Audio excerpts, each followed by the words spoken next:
ఎలాంటి మసాలాలు వాడకుండా సింపుల్‌గా బెంగన్ కా భర్త చేసి చూయించబోతున్నాను. హాఫ్ ఆనియన్, 3 గ్రీన్ చిల్లీస్ సన్నగా కట్ చేసుకొని, ఎగ్ ప్లాంట్‌కి ఆయిల్ అప్లై చేసుకొని మనం గ్రిల్ చేసుకోవాలి. బెంగన్ కా భర్త రకరకాలుగా చేస్తారు. South side, north side, Mumbai side.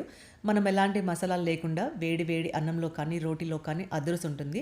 ఇప్పుడు గ్రిల్ చేసుకున్న ఈ వంకాయని చక్కగా మనము పీల్ తీసుకోవాల్సయితే ఉంటుంది. ఒక ప్యాన్లో ఆయిల్ యాడ్ చేసుకోవాలి. దీనికి కొంచెం ఆయిల్ ఎక్కువ పడుతుంది. జీలకర్ర, ఆవాలు, ఒక 2 గార్లిక్ సన్నగా చాప్ చేసుకున్న, ginger, 3 green chillies, half onion. మీ టేస్ట్‌కి సరిపడినంత salt, turmeric powder, golden brown వచ్చేంత వరకు ఆనియన్ ఫ్రై చేసుకొని, ఒక టమాటో, కొరియాండర్, కాస్తంత రెడ్ చిల్లీ పౌడర్ యాడ్ చేసుకొని, ఒక్క నిమిషం సాటే చేసుకొని, దీంట్లో గ్రిల్ చేసుకున్న ఎగ్ ప్లాంట్‌ని యాడ్ చేసుకొని, ఒక 3 మినిట్స్ కుక్ చేసుకున్నారంటే రెడీ టు సర్వ్ అనమాట. ఫాస్ట్‌గా, క్విక్‌గా అయిపోయే వంట. వీడియో నచ్చితే లైక్ చేసి ఎంకరేజ్ చేయండి. ఇలాంటి మోర్ రెసిపీస్ కోసం సబ్స్క్రైబ్ చేసుకోవడం మర్చిపోకండి. Thank you for watching.